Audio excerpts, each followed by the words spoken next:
Bonjour Pascal. Bonjour Steve. Et merci de nous rejoindre comme tous les après-midi en direct sur Radio J. Vous êtes notre correspondante permanente en Israël.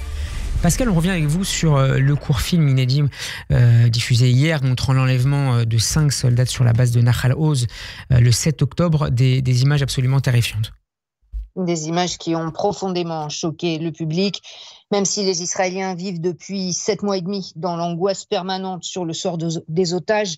Ces images les ont replongés dans l'horreur des massacres du Hamas et des premières heures de la guerre, et dans le cauchemar éveillé de ce que ces jeunes filles et ceux des otages encore en vie endurent à chaque seconde depuis 230 jours. Impossible d'échapper à ces images diffusées en boucle depuis hier soir par toutes les chaînes de télévision, les sites d'infos et relayées sur les réseaux sociaux. Elles étaient aussi à la une ce matin de tous les titres de la presse nationale.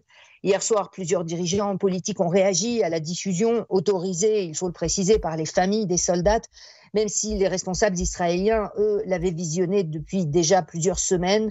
Nous ferons tout pour ramener les otages, a assuré Benyamin Netanyahou, qui a ajouté que la cruauté des terroristes renforçait encore la détermination à éliminer le Hamas. Le président israélien a de son côté appelé le monde entier à voir ces atrocités. Tous ceux pour qui les droits des femmes sont importants, tous ceux qui croient en la liberté doivent parler et faire tout ce qui est possible pour ramener les otages maintenant, a affirmé Yitzhak Herzog. Et à la suite de la diffusion de ce film, Pascal, le cabinet de guerre a annoncé la reprise des négociations indirectes avec le Hamas. Est-ce que le mandat des émissaires israéliens a été modifié ?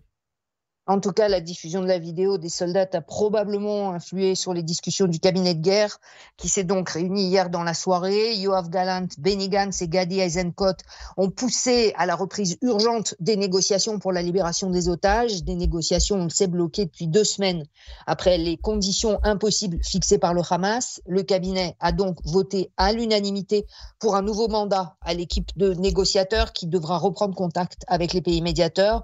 Un mandat plus limité que celui demandé par le général Nitzan Alon en charge du dossier, mais qui devrait quand même permettre d'avancer. Malgré son rôle contesté, c'est l'Égypte qui devrait amorcer les nouveaux contacts avec le Hamas. Merci beaucoup Pascal d'avoir été avec nous en direct de Jérusalem. On peut vous réécouter sur radioj.fr. Bon après-midi et à demain. À demain.